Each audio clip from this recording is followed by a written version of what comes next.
एक छोटे से गांव में एक 17 वर्षीय लड़का रवि रहता था, जिसे रहस्यमयी चीजों को जानने और नई कहानियां पढ़ने का बहुत शौक था। वह गांव के पुराने पुस्तकालय में घंटों बिताता, लेकिन वहां की सभी किताबें वह पहले ही पढ़ चुका था।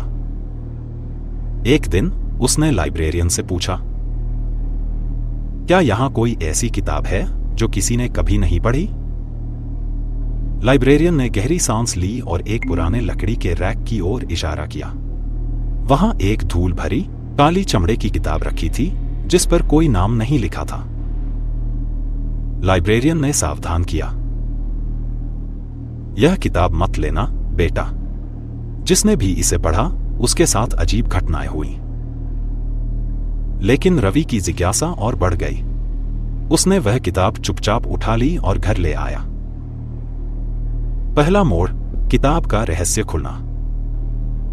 रात को जब सब सो चुके थे, रवि ने अपने कमरे में उस किताब को खोला। पहले पृष्ठ पर कुछ अजीब सा लिखा था, इस किताब को जो पढ़ेगा वह एक नई दुनिया में जाएगा, लेकिन वहां से लौटना आसान नहीं होगा। जैसे ही उसने पन्ना पलटा, किताब के अक्षर हवा में तैरने लगे और अचानक पूरा कमरा अंधेरे से भर गया। फिर एक गहरी आवाज आई, तुमने इस किताब को पढ़कर मेरे श्राप को जगा दिया है। अब तुम्हें इसका रहस्य हल करना होगा, वरना तुम्हारी यादें हमेशा के लिए खो जाएंगी। रवि डर गया, लेकिन उसने हिम्मत नहीं हारी। जैसे ही उसने अगला पन्ना पलटा, उसके चारों ओर एक तेज रोशनी फैली और वह एक दूसरी दुनिया में पहुंच गया। दूसरा मोड़, समय की यात्रा और अनजान दुनिया। जब रवि ने अपनी आंखें खोली तो उसने खुद को 500 साल पुराने एक विशाल किले के सामने पाया। उसने देखा कि उसके कपड़े भी बदल चुके थे, अब वह एक राजकुमार की तरह दिख रहा था। तभी एक सैनिक दौड़ता हुआ आया और बोला, महाराज, आपको जल्दी महल में चलना होगा, युद्ध शुरू होने वाला है। रवि चौंक गया। यह क्या हो रहा था? वह इस समय में कैसे आ गया? महल के अंदर जाकर उसे पता चला कि वह इस राज्य का खोया हुआ राजकुमार है, जिसे बचपन में ही गायब कर दिया गया था। लेकिन राज्य की रक्षा करने के लिए उसे पहेलियां हल करनी होंगी जो उस किताब में लिखी थी। तीसरा मोड़, पहेलियों की चुनौती। अब रवि को राजा बनने के लिए 3 पहेलियां हल करनी थी। पहली पहेली, वह क्या है जो जितना बांटो उतना ही बढ़ता है?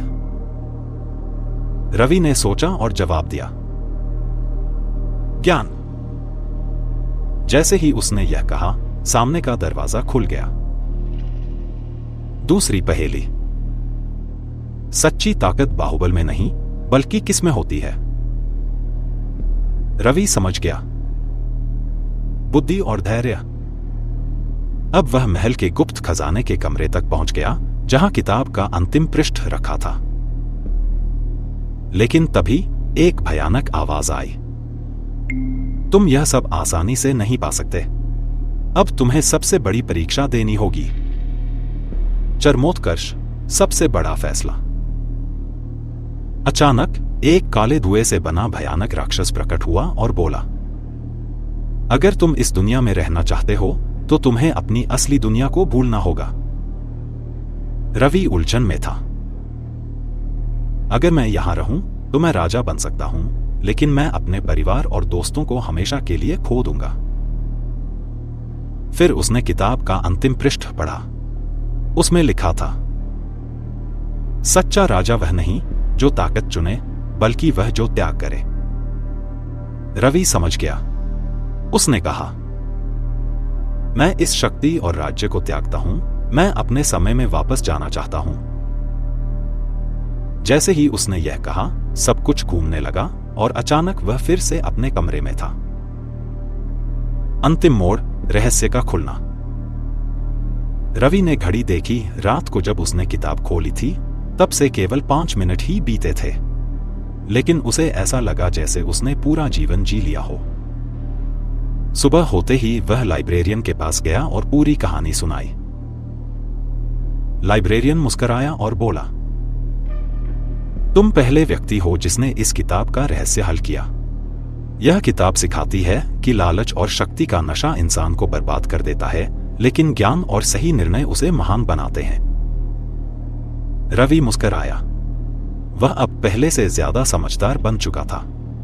उसने सीखा कि जीवन में असली शक्ति लालच में नहीं, बल्कि ज्ञान, धैर्य और सही निर्णयों में होती है। शिक्षा, मोरल ऑफ द स्टोरी। लालच हमें अंधा कर देता है, लेकिन ज्ञान सही राह दिखाता है। शक्ति और धन से ज्यादा जरूरी है सही निर्णय लेने की क्षमता। समय अमूल्य है, जो इसे सही उपयोग करता है वही विजेता होता है। त्याग और बुद्धिमानी से ही सच्ची सफलता मिलती है। कैसी लगी यह रोमांचक और रहस्यमयी कहानी?